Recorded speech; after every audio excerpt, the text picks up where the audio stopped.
શ્રી ગુર્જર સુથાર જ્ઞાતિ દ્વારા દાદાની દીકરી ગ્રુપનો સફળ પ્રારંભ. દશેરાના પાવન દિવસે આરતીની થાળી ડેકોરેશન સ્પર્ધાનું આયોજન.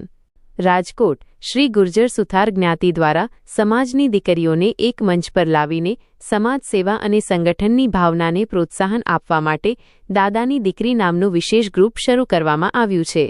આ ગ્રુપનો મુખ્ય ઉદ્દેશ દીકરીઓને એક છત્રછાયા હેઠળ લાવી સકારાત્મક પ્રવૃત્તિઓમાં જોડવાનો છે. આ પહેલના ભાગરૂપે 2 ઓક્ટોબર 2025 ગુરુવારના પાવન પર્વ દશેરાના દિવસે શ્રી વિશ્વકર્મા રાસોત્સવ અર્વાચીન ગરબાના મેદાન પર દાદાની દીકરી ગ્રુપ દ્વારા આરતીની થાળી ડેકોરેશન સ્પર્ધાનું સુંદર આયોજન કરવામાં આવ્યું હતું.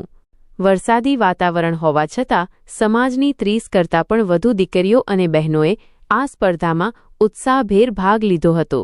તમામ સ્પર્ધકોએ પોતાની કલાત્મક સૂઝબૂઝ અને મહેનતથી એકથી ચઢ્યાતી એવી સુંદર અને કલાત્મક આરતીની થાળીઓ શણગારી હતી.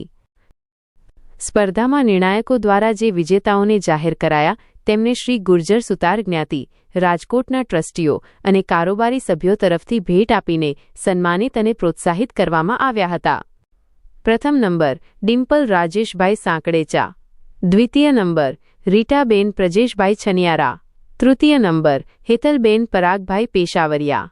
આ પ્રસંગે જ્ઞાતિના અગ્રણીઓ પ્રમુખ શ્રી રસિકભાઈ બદ્રકિયા, અધ્યક્ષ શ્રી મુકેશભાઈ વડગામા, ઉપપ્રમુખ શ્રી હર્ષદભાઈ બકરાણિયા, ટ્રસ્ટીશ્રીઓ અને કારોબારી સભ્યો, મહિલા ધૂન મંડળના પ્રમુખ શ્રીમતી કુસુમબેન સાંકળેચા અને બાળ મંડળના સંચાલક શ્રી નીતિનભાઈ બદ્રકિયા વિશેષ રૂપે ઉપસ્થિત રહ્યા હતા અને સ્પર્ધાને માણી હતી.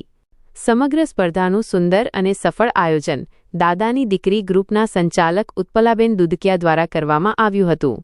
સમાજની દીકરીઓને એક પ્લેટફોર્મ પૂરું પાડીને તેમની કલા અને સંગઠનને પ્રોત્સાહન આપવાના આ પ્રયાસને સૌએ બિરદાવ્યો હતો.